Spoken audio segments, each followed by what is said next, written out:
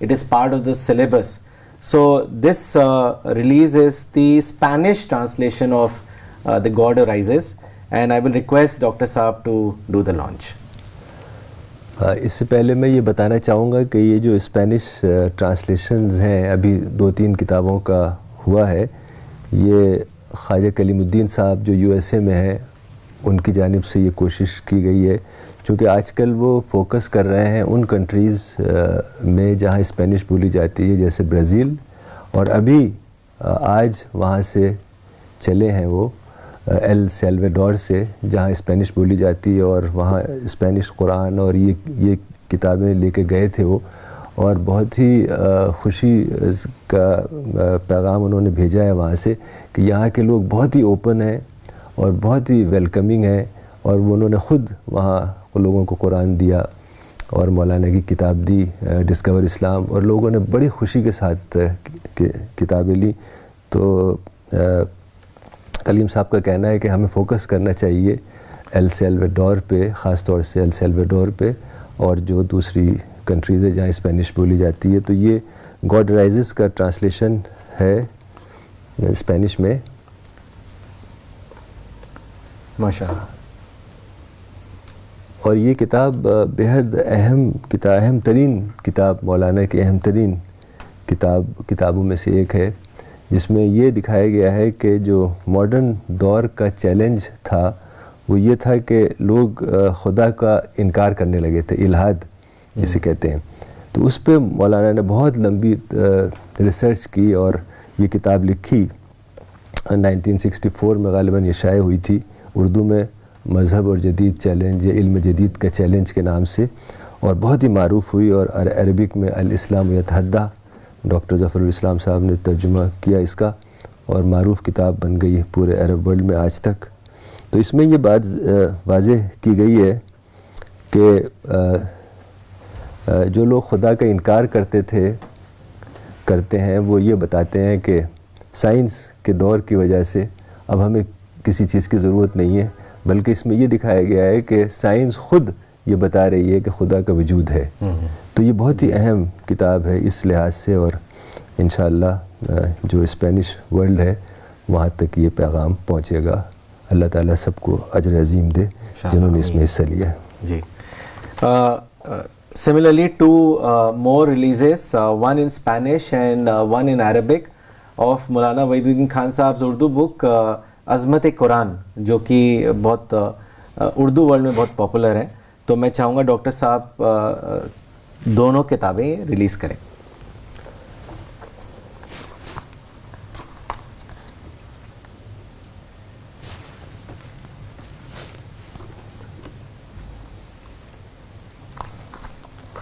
یہ دونوں کتابیں جیسا ابھی ڈاکٹر رجت صاحب نے بتایا کہ عظمت قرآن کا حصہ ہے، اور اس کا ٹائٹل ہے قرآن این ابائڈنگ ونڈر۔ یہ اسپینش ٹرانسلیشن ہے اور یہ عربک ٹرانسلیشن ہے، القرآن معجزۃ الخالدہ۔ تو یہ بھی کلیم صاحب نے کروایا ہے، اور ان کا کہنا ہے کہ مولانا کا لٹریچر بھی ہمیں بہت پھیلانا چاہیے، اور یہ بہت ہی اہم کتاب ہے اس لحاظ سے کہ یہ اس لحاظ سے اہم کتاب ہے کہ قرآن ایک خدا کی کتاب ہے، اور آج 1400 سال گزر گئے لیکن ابھی بھی اپنے اوریجنل فارم میں موجود ہے۔ بلکہ یہاں تک کہ عجیب بات ہے کہ قرآن کی جو زبان ہے عربک، وہ بھی آج تک بدلی نہیں 1400 سال میں، حالانکہ زبانیں 100 سال میں بدل جاتی ہیں۔ غالب کی اردو جو ہے وہ اکثر مشکل ہوتی ہے سمجھنا، ایسے ہی انگلش جو شیکسپیئر وغیرہ کی بہت مشکل انگلش ہے۔ تو زبانیں بدلتی رہتی ہیں، لیکن یہ بھی ایک معجزہ ہے، جی میریکل ہے کہ قرآن کے بعد عربک زبان ٹھہر گئی۔ بالکل 1400 سال سے کوئی تبدیلی نہیں آئی، صرف چند الفاظ، نئے الفاظ تو اس میں ایڈیشن ہوتے ہیں، لیکن لینگویج کا جو پورا اسٹرکچر ہے وہ بالکل ایز اٹ از ہے۔ یہ بھی ایک خود میریکل ہے کہ قرآن اللہ تعالیٰ کی کتاب ہے۔ تو یہ بڑی اہم کتابیں، اللہ تعالیٰ اجر عظیم دے جن لوگوں نے اس کا ترجمہ کیا ہے اور اس کی اشاعت میں کام کر رہے ہیں۔ بلکہ ڈاکٹر صاحب کہا جاتا ہے کہ جیسے 200 سال کے بعد لینگویج میں تبدیلی آتی ہے, جی. لیکن قرآن کے معاملے میں اگر 1400 سال پہلے اگر کوئی شخص آج زندہ ہو جائے جی. اور وہ عربک میں کنورس کرے تو اس کو بہت زیادہ ڈفرینس نہیں لگے گا. یقیناً. تو بالکل بہت بڑا معجزہ ہے کہ وہ لینگویج کس طرح پرزرو رہی. It's a miracle. جی. ایک اور کتاب مولانا وحید الدین خان صاحب کی راز حیات, which is very very popular globally, and this has been translated in the English titled The Secret of Success. The translation and edition has been done by Professor Farida Khanam, Dr. Nagma Siddiqui, Dr. Maria Khan. So this has been, this is again getting relaunched in a new avatar, and I'll request Dr. Saab to do the launch.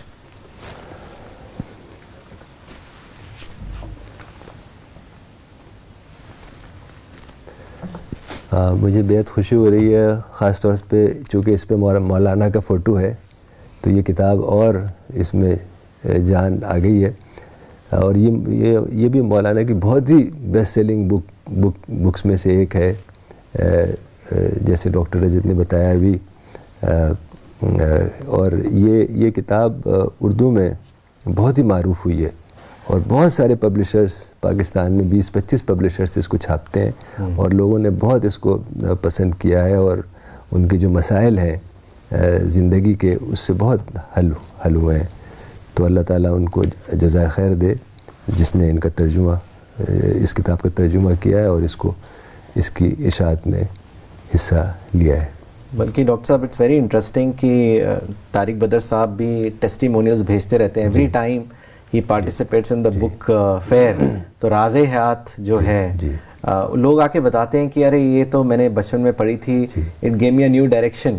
And many people have also confessed that they would have ended their life but for Raaz حیات.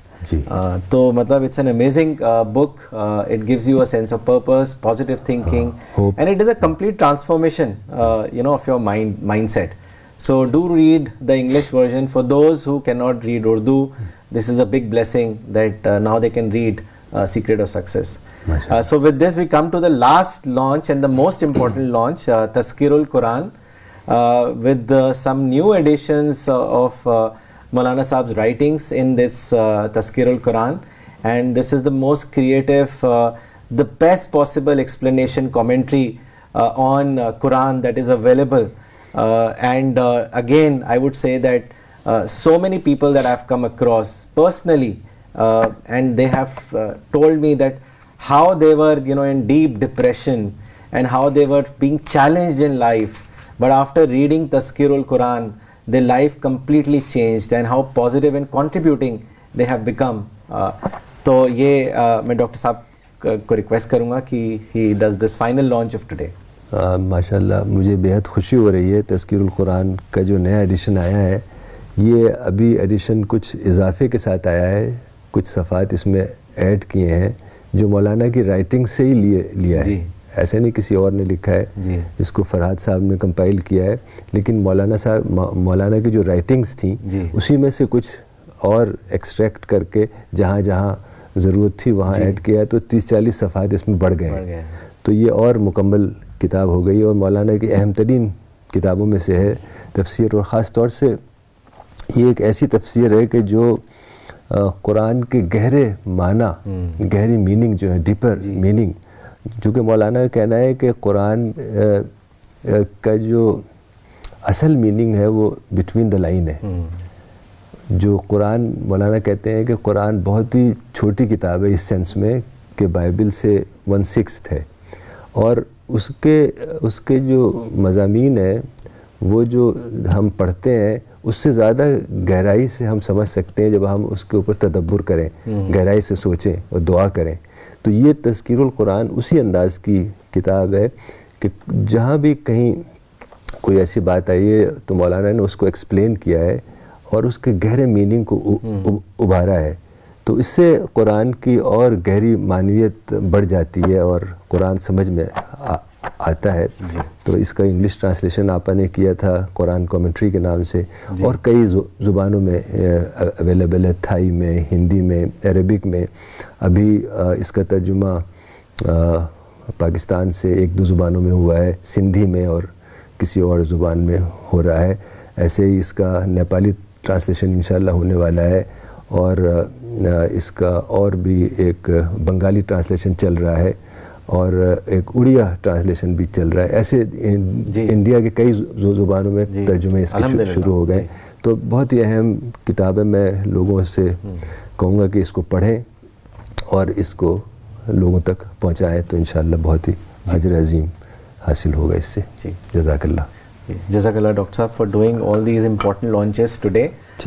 So with this we will end today's session and we'll be back next Sunday at 10:30 AM. Thank you.